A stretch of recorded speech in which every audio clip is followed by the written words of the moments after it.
그 다음 넘어가도록 하겠습니다. 그 다음은요, 제품 애용하기죠. 루틴 4입니다.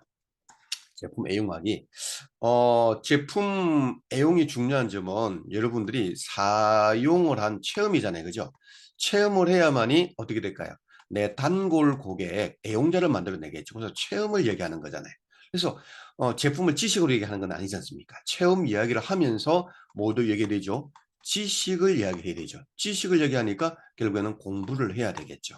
그래서 내가 체험하면서 공부한다. 그러면 단골을 만들 수가 있는 겁니다.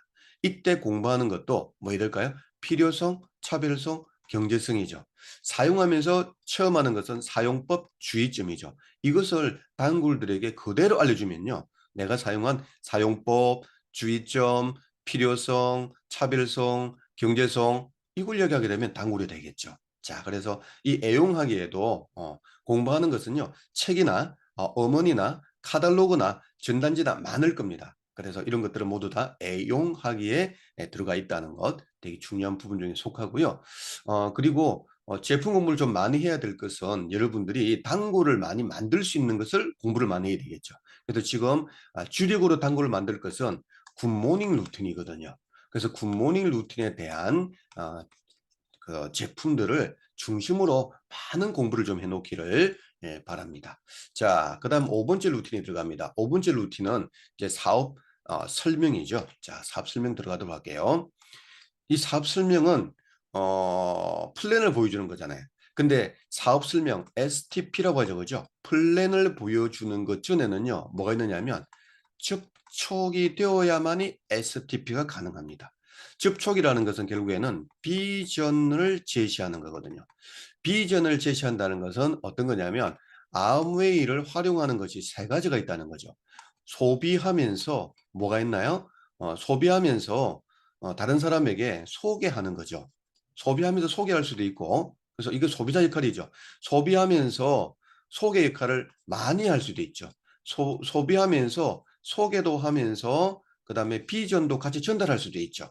자, 결론적으로 얘기하면 소비하면서 소비자로서 이거는 소비자잖아요. 소비자로서 진행하게 되면 한 10만 원 정도까지 돈을 벌 수 있다는 이야기죠. 소비하면서 부업을 하게 되면 한 100만 원 정도까지 돈을 벌 수 있다는 이야기예요. 소비하면서 사업을 진행하게 되면 200만 원, 300만 원, 500만 원, 1000만 원, 그다음에 한 달에 1억 정도까지 200만 원에서부터 한 달에 1억까지 어마어마하게 많은 돈도 벌 수 있다는 이야기죠. 그러면 2, 300만 원 하게 되면 평생 120 살아갈 때까지 생계가 유지되는 거잖아요. 500 정도 매달 매달 자산소득이 죽을 때까지 나온다면 120까지 나온다면 여유가 있는 거잖아요. 그리고 1000만 원을 번다면 자유가 있는 거잖아요. 그런데 2천만 원, 3천만 원, 5천만 원, 1억 정도 번다면 자유가 더 많아지는 거잖아요. 그래서 아미를 통해서 세 가지가 있다는 거예요. 네가 활용할 수 있는 것이 소비자와 부업자와 사업자가 있다는 것이지. 그러니까 이런 게 있으니까 네가 충분히 한번 들어보고 난 다음에 플랜을 들어보고 난 다음에 네가 판단했으면 좋겠다. 뭘 판단해? 소비자와 부업자와 사업자로 판단했으면 좋겠다는 거지. 자, 이 판단을 못 한다면 한 달 정도를 검토를 하고 난 다음에 판단할 수도 있다. 그래서 내가 초대를 할 테니까 STP 듣는 장소로 내가 초대를 할 테니까 들어보고 난 다음에 궁금한 거 다 물어보고 Q&A죠. 나는 아직 경험이 적으니까 내가 설명도 좀 곤란하고 네가 질문에 대한 답변도 곤란하기 때문에 들어보고 난 다음에 이분에게 답변하고 다 들어보라는 거지. 그런 다음에 바로 결정을 해도 되고 아니면 한 달 동안 검토한 다음에 결정해도 되고. 그래서 내가 뭐 10만 원을 버는 소비자를 하자. 100만 원을 버는 부업자를 하자. 뭐 500만 원 버는 사업자를 하자. 나는 그런 말을 하고 싶지 않다는 것이. 네가 듣고 난 다음에 네가 필요한 것을 네가 골라서 선택해라는 거지. 자, 그래서 내가 너를 초대할 테니까 자, 초대. 자, 예스 하겠냐? 노 하겠냐? 이렇게 얘기하는 것이 비전 제시거든요. 이렇게 해서 SDP 초대한 장소가 제일 좋은 장소가 홈미팅이에요. 홈미팅에 날짜가 맞지 않는 사람들에게 2대1로 코칭하고 있는 스폰서랑 같이 뛰는 거죠. 이렇게. 그러니까 한 사람 한 사람에 대한 이야기를 많이 해야만 여러분들은 어떨까요? 접촉 초대가 원활하게 작동되겠죠. 그래서 여러분들 혼자 사는 것이 아니라 여러분들은 뭘만 한다고요? 접촉과 초대만 한다고요. 그런 다음에 STP는 누가 해요? STP는 시스템에서 한다고요. 제가 파운더스 EDC입니다. 그럼 저는 1대1 STP를 많이 할까요? 1대1 STP를 하지 않습니다. 저도 접촉 초대를 합니다. 그런데 이분이 홈미팅에도 올 수도 없고 제가 예를 들면 홈미팅 가가지고 제가 설명한다 하더라도 이분을 여기 앉혀놓고 설명하는 게 좋다는 말이에요. 그리고 저는 2대1로 할 수는 없잖아요. 장인수 이름하고 저희 뛸 수 없으니까. 그래서 저는 뭘 하는 거냐면 2대1 대신에 홈미팅에 올 수 없는 사람들을 제가 1대1 STP를 하는 거죠. 저도 접촉을 초대하는 거죠. 저도 시스템을 활용해야 되니까요. 그래서 사업 설명을 잘한다고 하는 게 아니라는 거죠. 사업 설명을 잘하는 것이 아니라 시스템을 활용하는 것이 제일 잘하는 사람입니다. 그래야만이 원칙적으로 돌아가는 거죠. 그래서 그래야 나는 접촉 초대만 열심히 하게 되면 스폰서 업라인이 사업 설명을 해주고 그다음에 Q&A 해주고 검토하겠다고 하게 되면 그때부터 검토는요 어떻게 될까요? 나도 그분하고 검토하지만 업라인도 같이 검토해 나가는 거잖아요. 그러니까 훨씬 더 수월해지는 것이고 이게 바로 STP의 점수입니다. 그래서 이렇게 여러분들은 그냥 접촉 초대만 많이 하면 돼요. 그럼 접촉 초대 소스는 어디냐? 새로운 명단일 수 있죠. 뉴 명단 속에서 할 수도 있지만 소비자들을 접촉 초대할 수 있는데 이 소비자들은 접촉 초대하기보다는 그냥 부업자로 올려주시면 되는 겁니다. 그래서 이 사업 설명란에는 그냥 새로운 명단들을 접촉 초대하는 것에 국한시켜서 이야기하면 될 것 같습니다. 그래서 소비자들은 사업 설명보다는 부업자를 끌어올려주고 그 다음에 사업으로 올라갈 수 있도록 한 계단씩 올려주면 되는 겁니다. 그것은 6번 항목인 6번 항목인 사업 성장에 들어가는 거니까 여기서는 생략하도록 할게요. 이해가 되셨죠? 이렇게 해서 접촉 초대를 내가 날마다 진행한다. 그러면 대박 사건이고요. 한 명을 한다. 하루에 한 명을 한다. 근데 접촉 초대를 내가 이틀에 한 번 정도를 한다. 그러면 초대가 일주일에 한 명은 된다는 이야기죠. 하도 못한다 하면 접촉 초대를 내가 일주일에 한 건은 하겠다. 무슨 일이든지.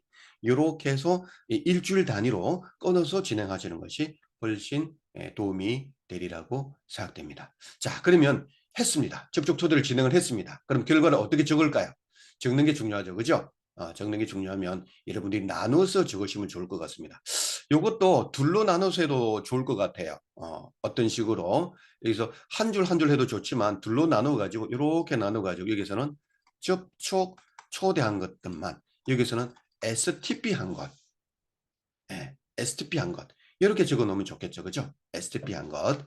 그러면 이제 접촉 초대를 숫자를 매기면 너무 좋겠죠. 내가 지금 3개월 정도 그죠? 3개월 단위로 해가지고 접촉 초대를 1번에다가 넘버 1번 그죠? 1번 누구를 했다. 그리고 미리 좀 적어 놓는 겁니다. 넘버 1번. 그리고 홍길동 이렇게 적어 놓으면 길동이에 대해서 그죠? 이렇게 해서 길동에 대해서 이제 뭔가 좀 세부적인 내용들을 좀 적어 놓으면 좋겠죠. 일어나던 일들을. 그러면 상담할 때 도움이 될 겁니다. 자, 그러면 길동이가 예를 들면 SP로 왔습니다. 왔으면은 예를 들면 길동이가 1번이 되겠죠. 업라인하고 2대1로 같이 뛰었다. 라고 하더라도 STP한 날짜가 예를 들면 전에 했던 사람이 갑순입니다. 그러면 갑순이에 대해서 이렇게 적어 놓으면 되겠죠. 그래서 접촉 초대 STP 접촉 초대를 했다면 yes 하게 되기로 이 결과도 적으면 좋겠죠. no면 no, yes면 yes 이렇게 결과를 적어 놓으시면 되고요. yes 했다면은 이제 앞으로 며칠 뒤에 일주일 이내에 이쪽으로 STP 명단으로 이쪽으로 이름을 적혀지게 되겠죠. 자, 이런 식으로 접촉 초대와 STP를 분리했으면 좋겠고요. 그 다음에 접촉 초대했던 것과 STP 했던 것들로 공통적으로는 여러분들이 장소가 어디에 섰는지도 좀 했으면 좋겠습니다. 근데 이렇게 놓으면 여러분들이 만약에 접촉 초대를 전화를 했습니다. 또는 톡을 했습니다. 근데 적어놓지 않으면 모른다는 이야기죠. 전화를 했는지 톡을 했는지 만났는지 장소죠. 그죠? 톡이든 전화든 장소 커피숍이든 그분의 집이든 나의 집이든 이런 식으로 여기도 SDP 한 날짜도 홈미팅이면 홈미팅 어떤 홈미팅인지 이렇게 증명이 좋습니다. 자 그러면 하나 더 의문이 하나 들 겁니다. 그럼 OM하고 FM은 SDP에 들어가는 게 좋을까요? 원칙적으로는 들어가는 것이 좋지 않습니다. 검토하겠다는 사람을 팔로업으로 사업 성장하기에 해당되는 겁니다. OM과 FOM은요. 그런데 OM과 FOM에 나의 업라인이 강의를 해준다. 그러면 이거는 STP가 됩니다. 자, STP가 된다는 것은 무슨 얘기겠죠? STP 자체가 중요한 것이 아니라 Q&A가 중요하다 했죠. 마치고 난 다음에 업라인하고 대화를 나눌 수 있잖아요. 즉 팔로우업이 될 수 있는 거잖아요. 그러니까 업라인이 진행하는 OM이나 팔로우업은 만나서 커피 마시면서 결정을 봐줄 수 있고 Q&A를 줄 수 있다는 이야기죠. 그러니까 STP에 해당되는 거지만 다른 강사가 하는 것은 STP만 듣는 거잖아요. 이것은 검토 작업에 들어가는 팔로우업으로 활용하는 것이 너무너무나 좋습니다. 자, 이런 것들은 시스템에 대한 얘기니까 시스템에 대한 이야기를 여러분들이 좀 자세하게 들어보시는 것도 좋은 방법입니다. 자,